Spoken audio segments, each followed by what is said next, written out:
All right, I think we are live once again. Excuse me, a little under the weather, but um, yeah, I couldn't stream last night because just felt really tired. But we are back. Let's do our Anki section 2 tonight, and then we will call it.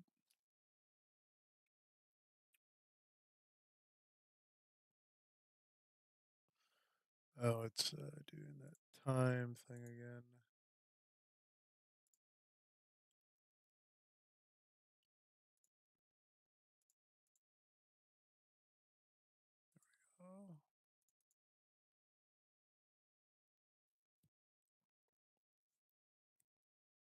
Oh, all right. Um,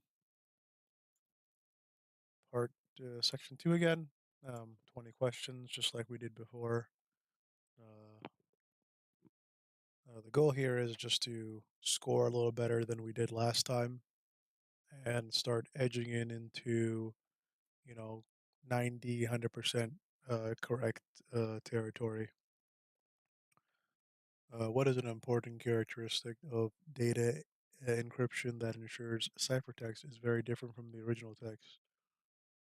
Um,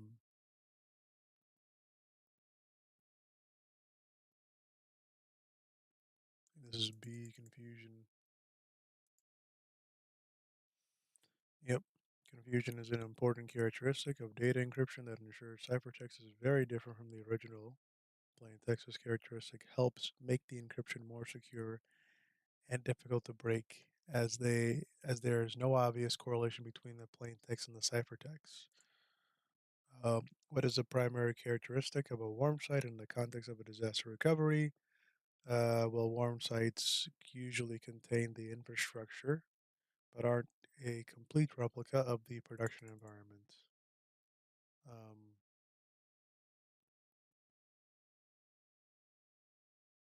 yeah, I think A would be a hot site, and then B would be like a cold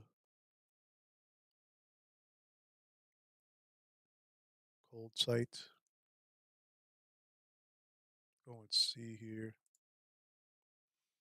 Yep. A warm site is a disaster recovery location that has some equipment and some infrastructure available, but is not exact replica of the production environment. It usually allows organizations to get up.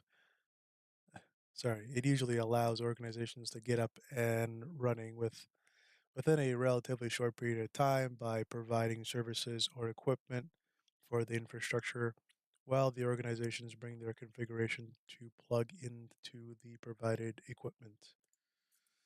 What is the primary purpose of hashing in the relation of data integrity? Um, well, uh, uh, in data integrity and digital signatures. Uh,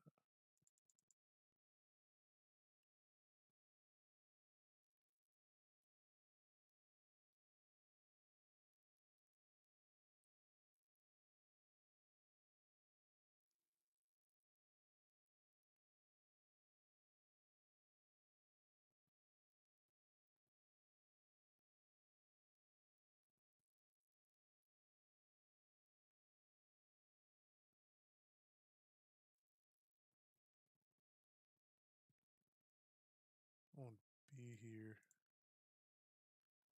Yep.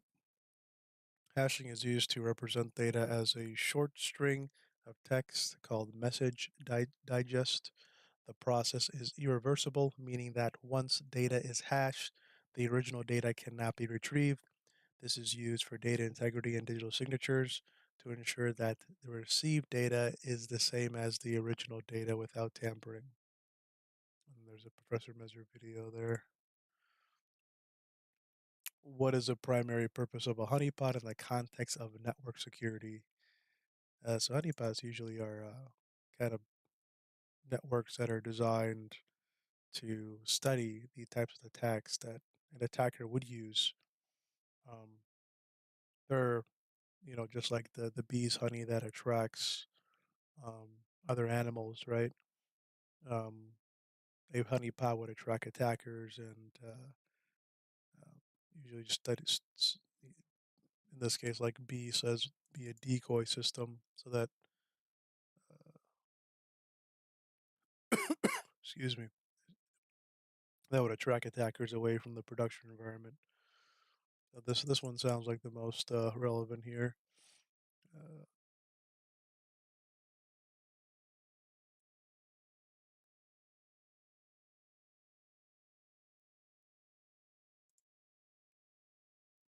a honeypot is a system or series of systems designed to look attractive to attackers, luring them away from the actual production environment. The attackers may attempt to gain access to these fake honeypot systems, allowing security professionals to monitor and analyze the attackers' methods and techniques. All right. Um, why is it important to have standardized naming and number conventions for devices and cables in an IT environment? So I think we had this question the last time we were doing section two, but it's been a while. Um,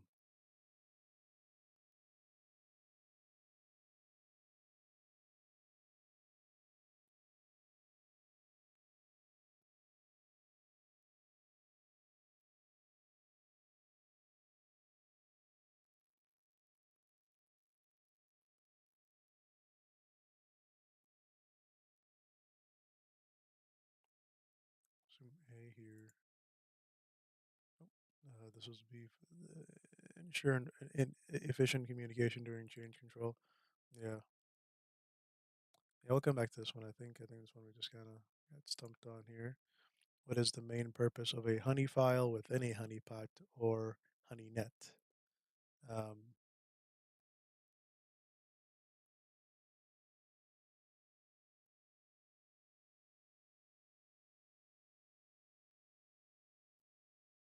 I would assume B here in attraction.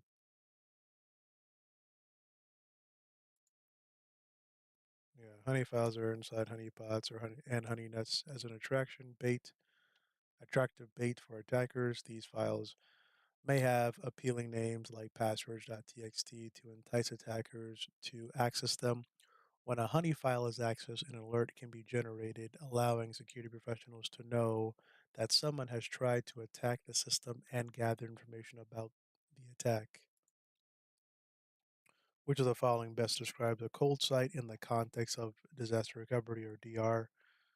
Cold sites are like a room with racks, no equipment, data, or applications currently in place.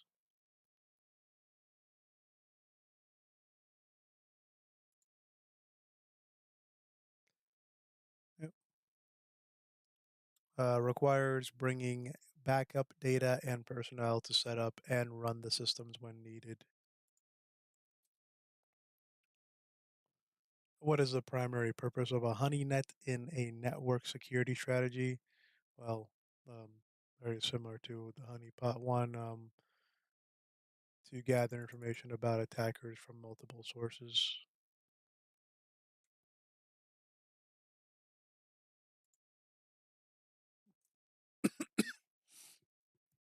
Honeynet is a collection of multiple honeypots, which are systems designed to look attractive to attackers by deploying a honeynet. Security professionals can gather information about attackers from multiple sources, such as the processes and methods used during the attack. This helps organizations understand and defend against potential threats. Which of the following best describes the term data at rest?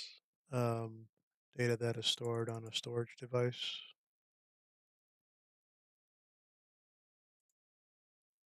Yeah. Data at rest refers to data that's been stored on a storage device, such as a hard drive, SSD, NVMe, or M.2 drive. It is not actively being processed, transmitted, or manipulated. To protect data at rest, encryption and permissions can be applied to the data on the drive. What is the primary purpose of attackers using fake telemetry in the context of machine learning based security systems? Um,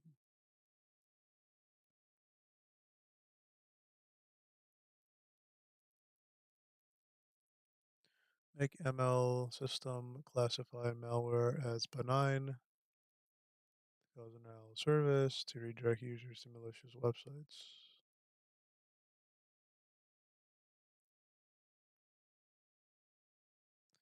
Assume be here. Yep. Attackers use fake telemetry to manipulate machine learning based security systems by adding fake telemetry data. Attackers attempt to make the machine learning system bring that malware that the malware is harmless, believe that the malware is harmless. Once the training is over, the attacker can send their malicious software through, and the machine learning system will not be able to identify it as malicious.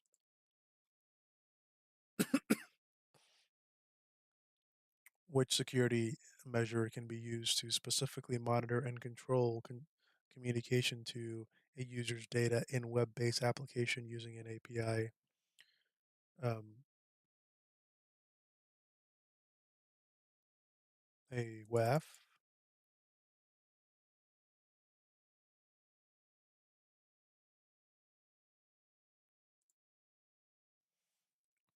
Yep, a web application firewall or WAF is a commonly used to monitor and control communication to a user's data in API-based applications. It helps protect web-based and API-based applications by filtering and monitoring HTTP traffic between the application and the internet. What is the primary purpose of a DNS sinkhole in a security context? To increase complexity of the network infrastructure, prevent infected devices from communicating with externals. Sounds about right. To automatically quarantine infected devices on the network. To detect fake telemetry data and machine learning. Going with B here. A DNS sinkhole is used to provide intelligence for security professionals. It is configured to return an incorrect IP address when a client requests the IP address of a known malicious site. By doing this, the DNS sinkhole prevents infected devices from communicating with external command and control servers. This also creates an alert or alarm for the security team, enabling them to clean the infected devices before the infection spreads. What is the primary purpose of creating a baseline configuration for an application? Um, is to establish a reference point for future integrity measurement checks. Sounds about right.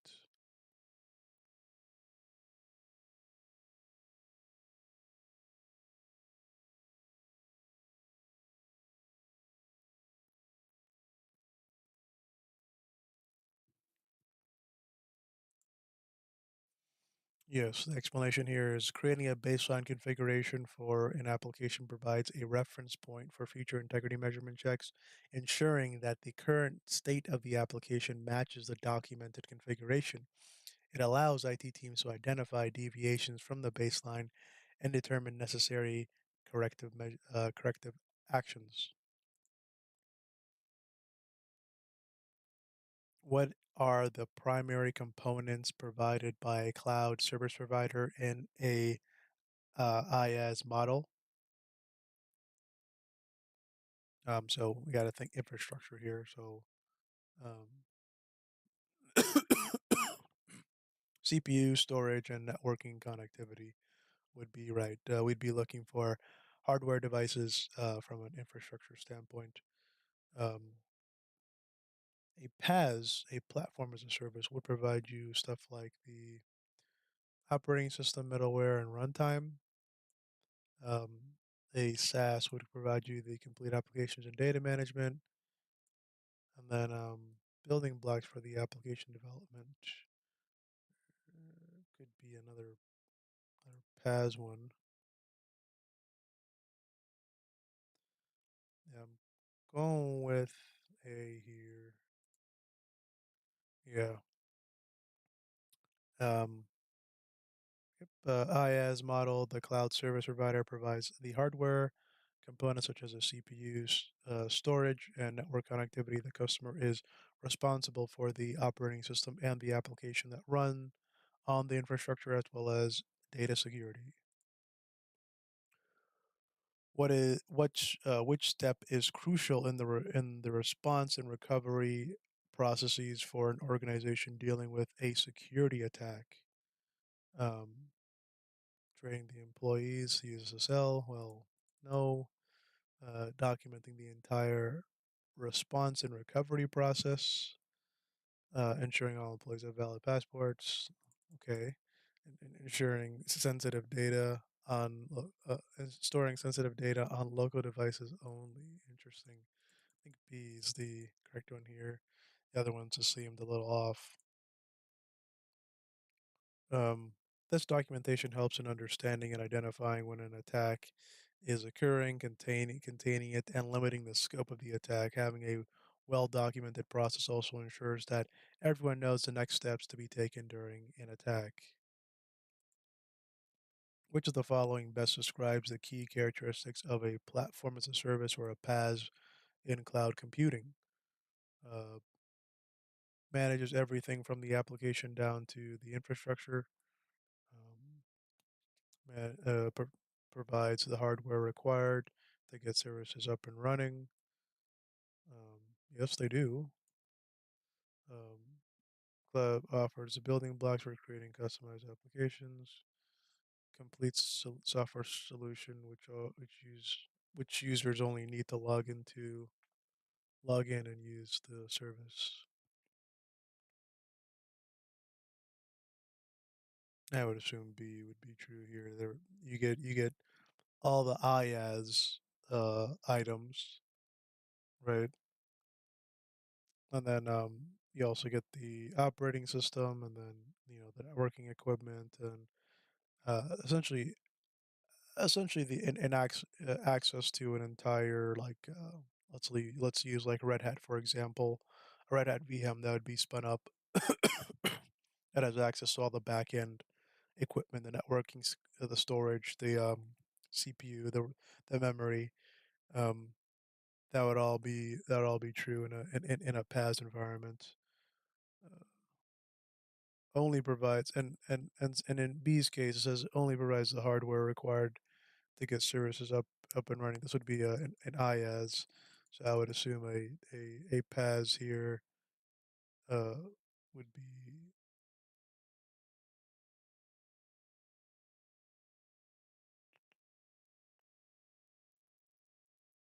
s- sorry, I might be reading these wrong. I think C looks a lot better.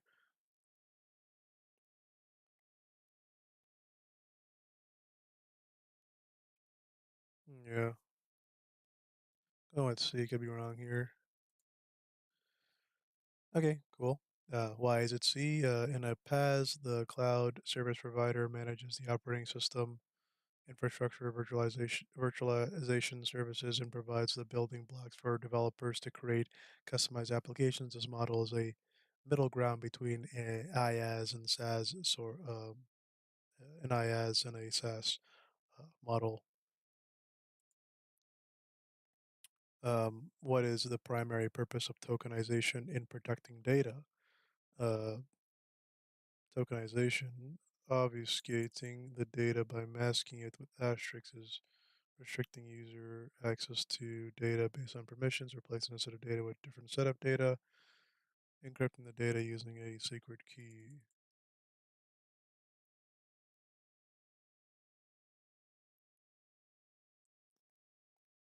I think A would be the correct one here.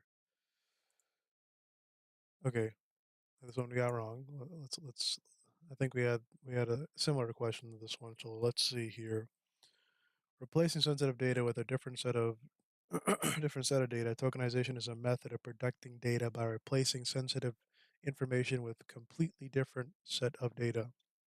This is commonly used in credit card transactions where a token is used instead of the actual credit card number. This ensures that if someone gains access to the tokenized data, they cannot use it for malicious purposes because it is not the original sensitive information. We'll come back to this one. Which of the following best describes the responsibilities of a user in a SaaS cloud model? Um, well, in the SaaS, you're kind of provided everything, even the software. You just have to go and create, give your app a name, and then That's really it. Um, I would assume D would be correct here. That you wouldn't be configuring the operating system. You wouldn't be developing the application and maintaining it. You wouldn't be managing any of these things. You'd just be simply logging in and using the platform. Um, yep. Yeah. The SaaS model, the user responsibility to simply log in and use the provided application. The cloud service provider takes care of managing the operating system, application, and data. What is the main purpose of SSL TLS inspection? Um,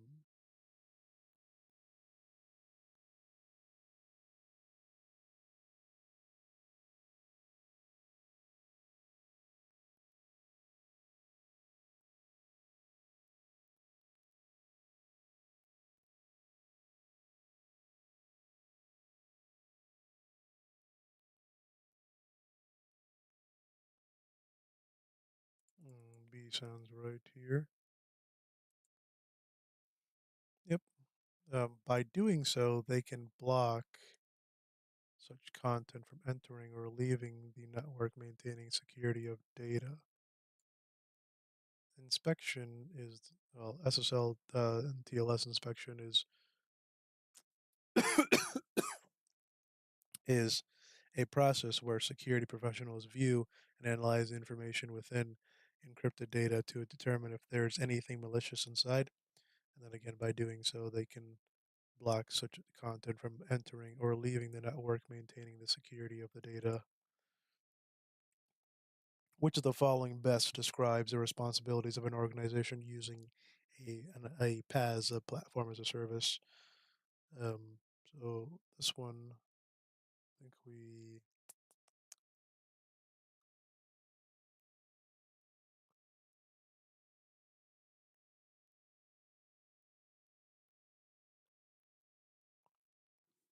an organization manages the entire process from application development to uh, connect system. Organization only has to connect to the system and begin using on-demand software. It's responsible for creating and managing the application and the application's data. Organization is responsible for managing the system from an operating system up through the application. Yeah, so in a PaaS environment, you wouldn't have to manage the OS on demand software. This would be a SaaS, and then everything from the application to the infrastructure. Um, sounds like an everything thing. It seems like anything as a service for A. So I'm going with C here.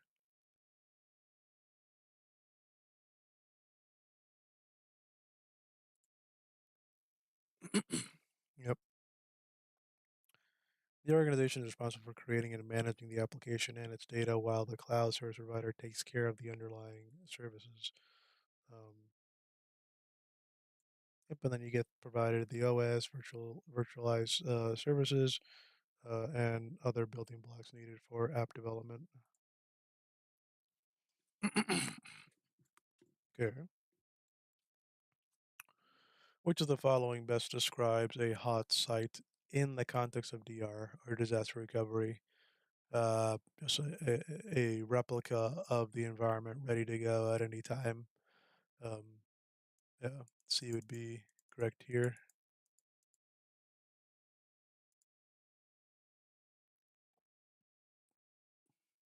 Yep, which means it has a duplicate hardware, servers, and all necessary infrastructure. The goal is to maintain synchronization between the production site and the hot site so that operations can be easily switched over in case of disaster. And usually they call this disaster recovery. They don't actually call it a hot site. In the IT space, you have production, you'll have integration, you'll have development, and it would go development, integration, production, and then somewhere else there'd be another production, but it'd be called disaster recovery or DR for short. Which cloud service model requires the user to manage the system from the operating system up. Ugh, excuse me 1 minute.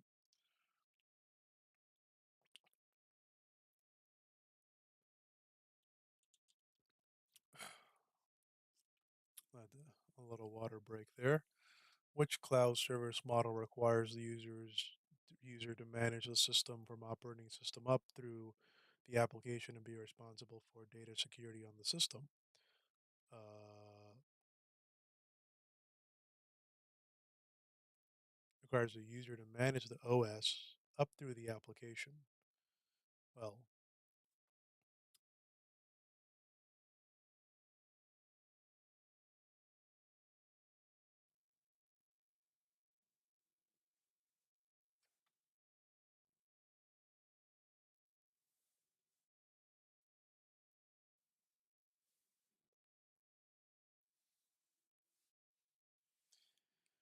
it sounds like an IaaS here, because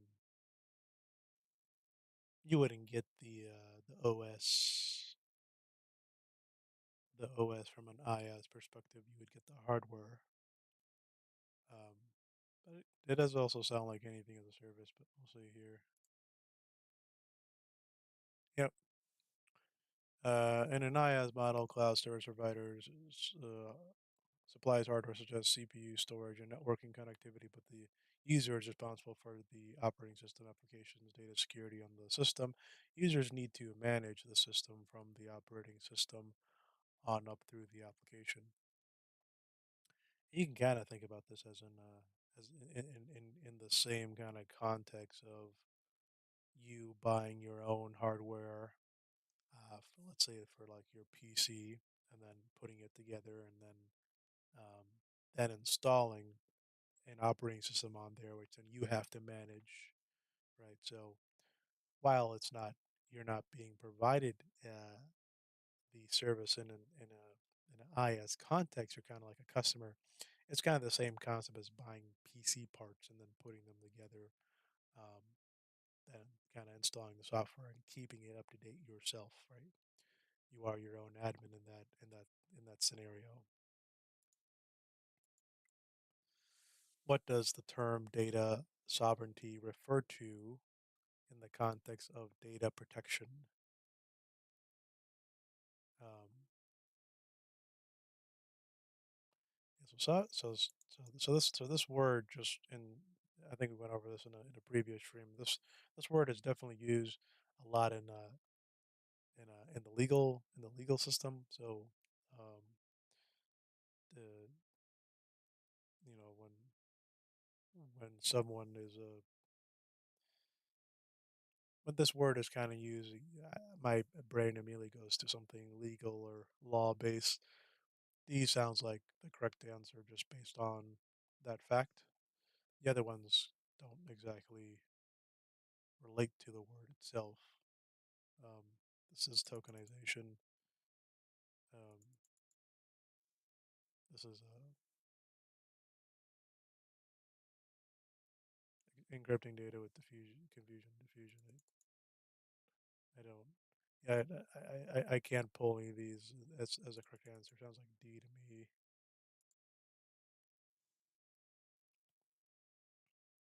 Data sovereignty refers to the need for understanding and complying with laws and regulations that apply to data storage and handling based on where the data geographically resides. An example of such regulations is the General Data Protection Regulation, or GDPR, in the European Union. Which cloud computing model allows organizations with similar goals to pool their resources together and create a shared cloud services that all members can use? Well, this would be a community cloud by that definition, right? Um,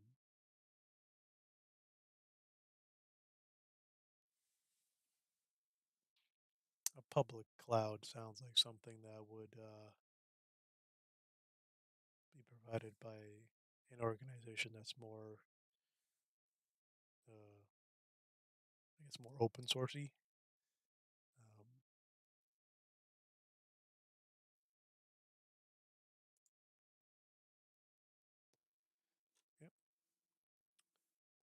This allows them to share the costs and resources needed to create cloud services tailored to their specific needs. Which of the following best describes the role of data loss prevention or DLP in the protecting sensitive information on a network? In protecting sensitive information on a network. DLP systems are used to block access to external devices. Okay, so this is not network related. The DLP solutions are exclusively implemented at the network um, level to examine packet content. DLP systems can be implemented on endpoints, networks, and servers to protect data in various locations. This is true. Data loss technologies are solely to protect the data at rest on servers. I think I want to see here. Um, yep, they can be implemented, or DLP can be implemented at endpoints like workstations and devices to examine data transfers. They can also be deployed at the network level to inspect packet content and protect data in transit. Additionally, DLP systems can be used to secure data at rest on servers. Um, in a cloud service model, which model requires the user to be responsible for the operating system, applications, and data security on the provided infrastructure? Sounds like another IaaS one, right? Because you're in charge of the OS, all the apps, and the data security, right, on the system. So this would be an IaaS question. Yeah. Let's move on. Which of the following best describes data in use? Uh, Protection mechanisms, um,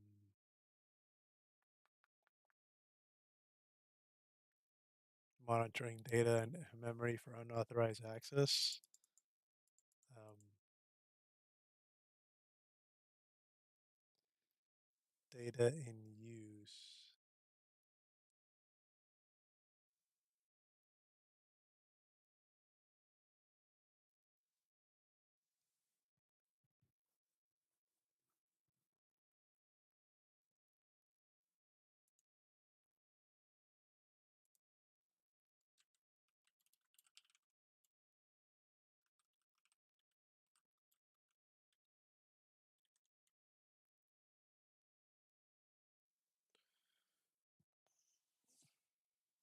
Mm,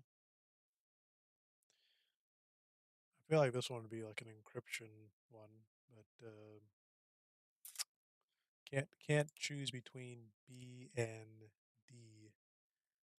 Um, I think I'm going with B just because it uh, TLS or SSL uh, eh, when it is instantiated on a web server, the data is in use, right? So you got a client and a server communicating with each other, and there's data being shared, and it's available. Um, so I would go with TLS encryption here, just kind of based on that thought. And we're wrong. Um, Monitoring data. So the one that we weren't even thinking of, monitoring data in memory for unauthorized access data uh, in use refers to data that is in memory. Okay, that's good to remember. Data in use refers to data that's in memory. That's good to know. Of our systems, such as system, RAM, CPU registers, or cache, this data is usually in a decrypted or plain text view to make it easier to perform calculations and read information. Monitoring data in memory for unauthorized access helps protect data in use by detecting potential attacks that target this unencrypted data. We'll come back to that one. Um, in hybrid cloud model, which of the following best describes the combination of cloud services being utilized? Um, in a hybrid cloud model, which of the following best describes the combination of cloud services being utilized.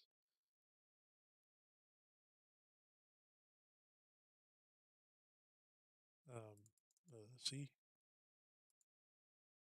Yep. This model allows organizations to take advantage of both types of clouds to meet their specific needs. And this could be like um, having having like a SQL server that's on the that's on Azure, uh, have your data, and then have a data center or a small one inside your business do all the connectivity uh, um, and run the run the application or service, or have the application service in Azure along with the data in SQL Server, and then you would have all the rest of your services on premise.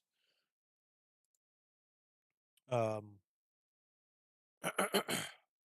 what is an important factor to consider when storing backups offsite to maintain security and control over the data? Um, what is an important factor to consider when storing backups offsite to maintain security and control over the data? Uh,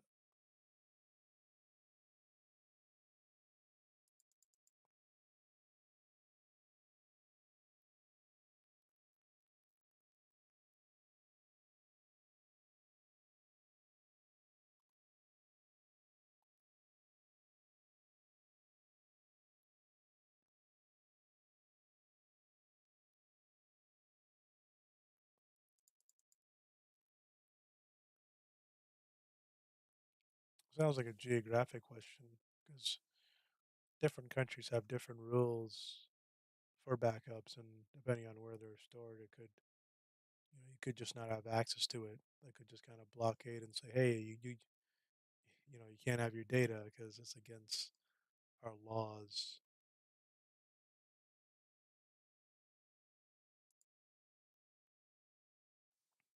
Yeah. So let's be here. This is because different locations may have different legalities and regulations concerning data storage and access and control. Additionally, the geographical location may affect how quickly and easily personnel can access the site in case of disaster or attack, and whether they will need travel documentation such as passports to reach the location. Which cloud service requires a customer to manage a system from OS up through the applications and be responsible for data security in the system? This is another IaaS question. So we can move on here. Which the line best describes the purpose of creating a network diagram as part of your documentation process. Visualize the connections and physical locations of devices within the network. Self-explanatory there as to why you would want to diagram your network. You would want to visually see the entirety of the network. Hopefully, there are softwares or maps that can be created to have a live dashboard so that you don't have to keep updating the document. What is the primary role of a managed service, managed security uh, service provider (MSSP) in relation of cloud security, providing a focus on IT security management for clients.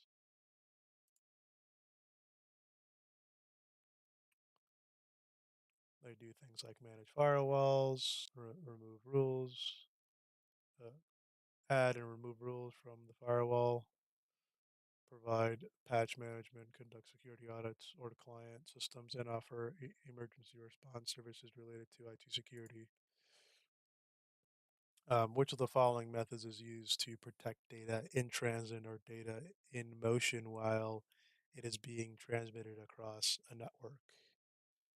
I think we had this data in transit as it's moving. I think C is the correct answer here.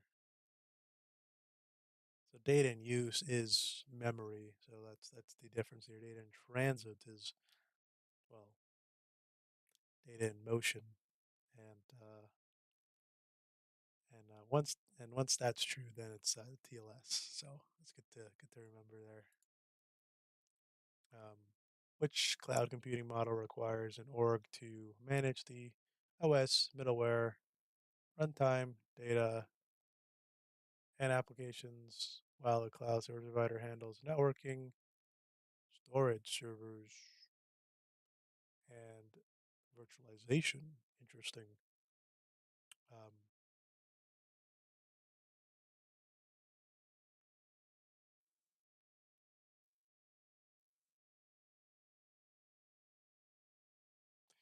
well, in a PaaS, you would get offered the OS, and in an IaaS, you would get offered the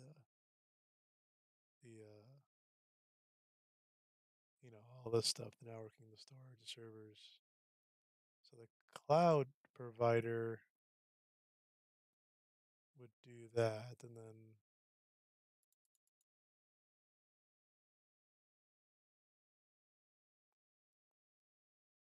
again, this one could be anything as a service. I guess would require the org to manage these things. Go with A here. Yeah, the org maintains control over the data security and is responsible for running and managing the system from the operating system up through the application. Another IaaS question. That was worded differently, so that's good. What is the primary purpose of data masking?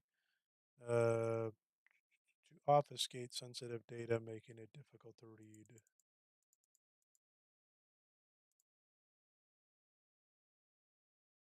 Yep. Obfuscate sensitive data such as credit card numbers or personal identifiable information by replacing parts of the data with other characters, i.e., asterisks. This makes the data more difficult to read and help protect it from unauthorized access. What is a primary advantage of using fog computing in an IoT environment compared to traditional computing? Well, I don't know what fog computing means, but let's see. Reduce latency and more effective data processing, enhanced network performance for all devices, elimination of the need for internet connectivity. Interesting. Well, we got to think in the sense of security here because this is a security test, even if we don't know what this term means. We shouldn't really be answering anything that's non-security related.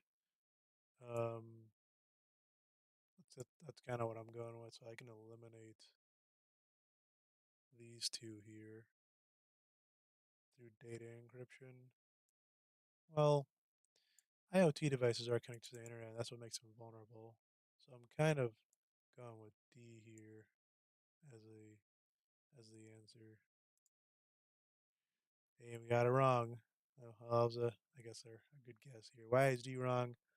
Fog computing still requires internet connectivity for sending data between IoT devices such as fog nodes. It does not eliminate the need for internet. Okay, the correct answer is B. Reduced latency. Fog computing is a distributed cloud architecture that enables efficient data processing without requiring all data to be consolidated in one place. It allows IoT devices to keep the data needed for local decisions while sending some data to the cloud for additional processing. This approach helps reduce latency and ensures more efficient data processing compared to traditional computing. All right, we'll come back to that one. What information rights management IRM primarily used for in the context of data security? Um,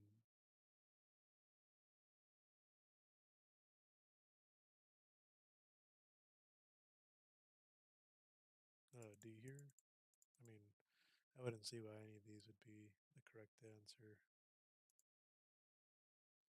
Okay, so IRM is a technology used to limit the scope of what users can do with a document. This includes preventing copying and pasting, controlling screenshots, managing the printing process, and restricting users from making changes to the document itself. The main goal of IRM is to ensure that even if an attacker gains access to a user's workstation, they can only manipulate the document based on the user's rights and permissions.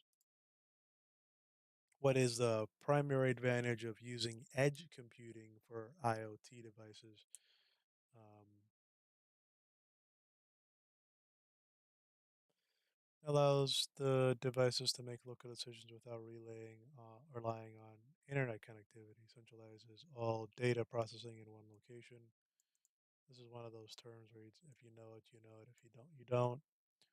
Um,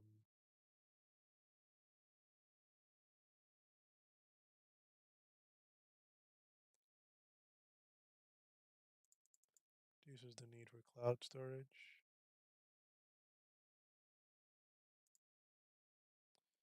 Okay. It allows devices to make local decisions without relying on the internet connectivity. Edge computing allows IoT devices to process data and make decisions locally without needing to send data to the internet. This reduces latency and dependency on the internet connectivity, enabling faster and more efficient decision making. Okay, I'll come back.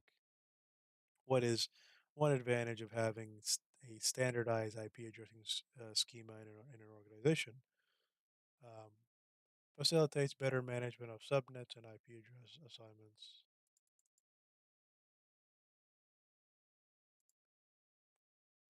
Yep. Having standardized IPing schema in an org allows for better management of subnets and IP addresses.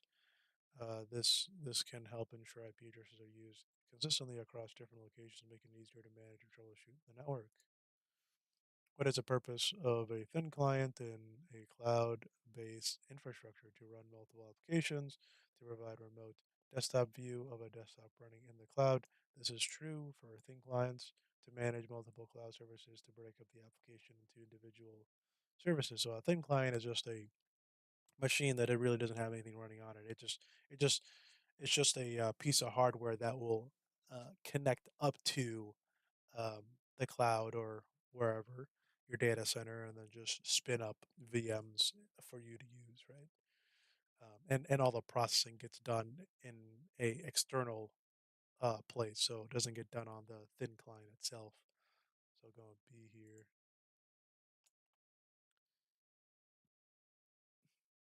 Move on. What is the primary advantage of fog computing? So we had this question. This question was to reduce latency and more efficient data processing. B. And then the last one, edge computing, this was to reduce the reliancy on internet connectivity. So by making more local decisions. Okay, we are done. So we will do three tomorrow, um, and then clean this up the best we can. So do three tomorrow, four the next day, five the next day, and then keep it rolling until we end up taking the test. All right, take care. Thanks for watching.